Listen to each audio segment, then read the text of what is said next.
Hello friends, today we're coming live and direct from beautiful McAllen, Texas in my office because today we're going to research 4 of the ancient languages of the world which gave us magnificent depth and dimension to our modern languages. And those 4 are the Egyptian hieroglyphics, the ancient Hebrew, the ancient Greek, and the ancient Latin language. Today we're going to look at these 4 ancient languages and see their absolute direct impact upon English, Spanish, our 2 languages here on the border, but also most of the modern languages of the modern world. And we're going to start immediately with one of the world's most interesting and mysterious cultures to this day, and that is Egypt. In ancient Egypt, a culture which lasted for over 3,000 years, of course, they had the Egyptian hieroglyphics. In ancient Egypt, a land of gods and mystery and magnificent buildings, including one of the 7 wonders of the world, which are the 3 pyramids at Giza, particularly the Great Pyramid, 2.5 million blocks altogether, and inside 3 chambers. I had the privilege in 2012 to enter into the magnificent and mysterious King's Chamber.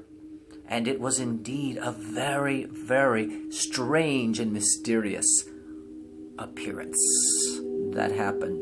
Ladies and gentlemen, ancient Egypt, they gave us the hieroglyphics, and this was a language which was used for 3,000 years. This is Luxor Temple, one of the largest temple complexes on the entire earth. Beautiful, absolutely magnificent. Karnak, which this is also one of the famous temples. The Egyptians gave us hieroglyphics, and you can go there today and see them. They're everywhere in all the temples. Now beware, in the Great Pyramid itself, and indeed in all the pyramids of Egypt, no kings were buried. I know often in high school or in elementary this is taught, and I don't exactly know why, but technically no kings or pharaohs were buried inside the pyramids. It just simply did not happen. Instead, they were buried in very elaborate tombs with lots of hieroglyphics everywhere. Ceilings, floors, beautiful, immaculately well done, better than the greatest cathedral of Europe today. However, no hieroglyphics whatsoever exist within the pyramids. They are just plain as can be, and they appear to be some type of a factory, perhaps. We're not sure. The next ancient language upon which we will talk is Hebrew. Now, the Hebrews are important because they gave us the Bible. The Hebrew Bible consists of 39 different scrolls that we have edited into what we call our Old Testament. But to the Hebrews, or to the Jews today, it's simply called the Bible. But they have fewer books. They only have 24 because they've combined some of the minor prophets that we have as separate ones, etc. And the arrangement also is different than in the editions that we have in Spanish and English, or the modern languages. This is the Hebrew alphabet. The Hebrew alphabet goes from right to left. Aleph, Bet, Gimel, Dalet, Che. And these 22 letters end with Tav. Our students are required to learn the first 5. Aleph, Bet, Gimel, Dalet, Che. Both how to make the symbol and how to pronounce them. So we will be having a test on just the first 5. The ancient Hebrews built Jerusalem. Jerusalem is mentioned in the Old Testament or the Jewish Bible 5,000 times. And so it's definitely the center of their faith. And of course, Jerusalem was built by King David, and he is very famous in the Bible as well. This is the golden candelabra, which is used it was used in both the temple, which now is destroyed, but it's also used at Hanukkah, adding one additional candle.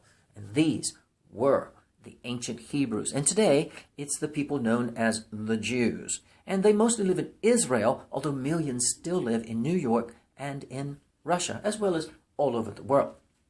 But these are the Hebrews, or the Jews.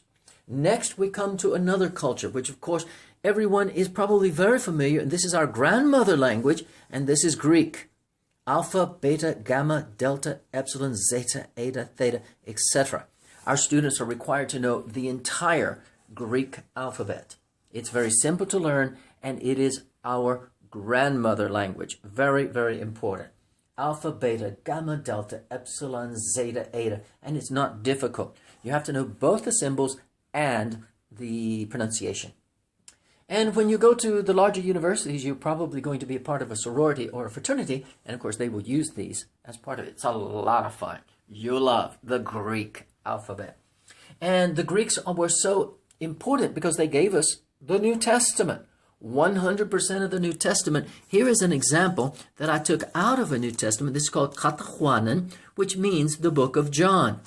And this is, in the beginning was the Word, and the Word was with God, and the Word was God. And in Greek it reads, ek arche en o logos, kai o logos en pros ton theon. It's not difficult to read. I studied it in college, but you can too, and it's quite an excellent language. It was very explicative and a very, very elegant language also. And this is our grandmother language, whether you speak Spanish or English or both. It is still the grandmother language of English and Spanish, believe it or not. And here you see some of the beautiful ideas. Oh, well, this actually, I think that was from Egypt. Yes, we're going to put this back over there in Egypt. All right, this is Greek. And of course, the Greek culture gave us so many things, from the stadium to astronomy to many of the mathematical precepts that we know today. It's just wonderful. And now we move on to Latin. Latin language.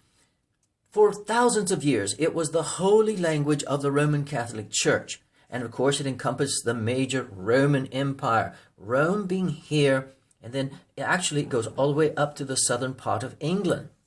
And Spain, Northern Africa, Israel, Palestine, all of these areas in here. And I have a letter here written in a foreign language, just to illustrate the fact of all the alphabet, the different foreign languages, etc.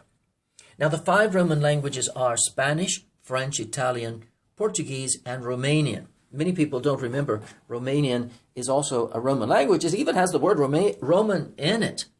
Spanish, the largest Roman language in the world. French, the second. Third, Italian. Fourth, Portuguese. And fifth, Romanian. And this is the Latin alphabet. You don't have to memorize anything of the Latin alphabet. Why?